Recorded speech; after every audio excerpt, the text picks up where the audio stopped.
प्रविष्ट प्रकरण राज्य सरकार राज्य सरकार। आज नगर परिषद आमगाव संदर्भात प्रेस कॉन्फरन्स आयोजित करण्यात आली आहे। राज्य सरकारने 2017ला नगर परिषदेची स्थापना केली आणि तो प्रकरण सध्या न्यायप्रविष्ट आहे सर्वोच्च न्यायालयामध्ये। राज्य शासनाने सर्वोच्च न्यायालयामध्ये तो न्यायप्रविष्ट प्रकरण निकाली काढण्यासाठी अद्यापर्यंत कोणतेही पाऊल उचलले नाही। यासाठी नगर परिषद संघर्ष समितीने अनेक वर्षापासून संघर्ष केला, अनेक आंदोलन केले, ठिय्या आंदोलन केले, उपोषण केले, परंतु राज्य शासनाने अद्यापर्यंत कोणतीही दखल घेतली नाही।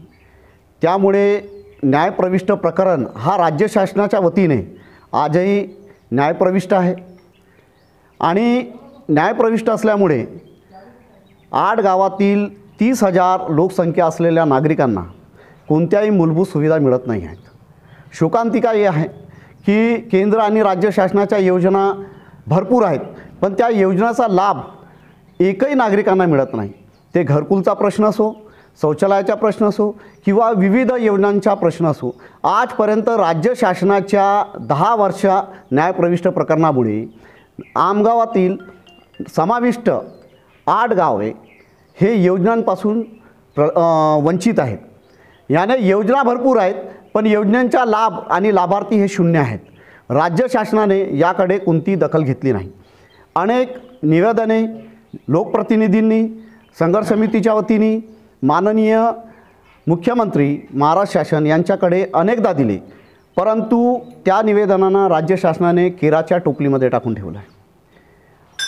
त्यामुळे संघर्ष समितीने आता हा निर्णय घेतला आहे की अंतिम निर्णय घ्यायचा आहे की येणाऱ्या लोकसभा निवडणुकांमध्ये व तदनंतर जे काही निवडणुका राहतील त्यांवर आम्ही सामूहिक बहिष्कार घालणार आहोत।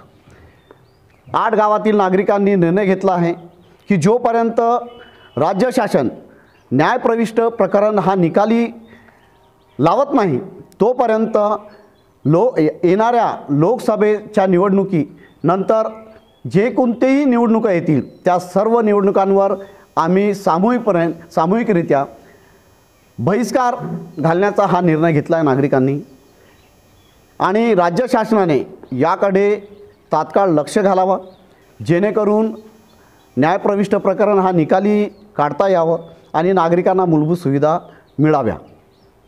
आणि एक विशेष बाब म्हणजे ज्या लोकप्रतिनिधींनी यासाठी पुढाकार घेतला आहे आणि त्यांना अपयश आलं आहे, त्यांच्याशी निवेदन आहे की लोकसभा आणि तदनंतर होणाऱ्या निवडणुकांमध्ये नागरिकांनी घेतलेला सामूहिक मतदानाचा बहिष्कार हा कायम राहील। त्यासाठी त्यांनी पाठिंबा द्यावा, अन्यथा आपल्या ठिकाणी स्वस्थ बसावे, जेणेकरून नागरिकांनी घेतलेल्या उठावामध्ये त्यांनी धुडगूस घालू नये आणि नागरिकांच्या सोबतीने ते समोर यावं। या आंदोलनात, या भूमिकेत सर्व नागरिक एकमताने समोर आले आहेत।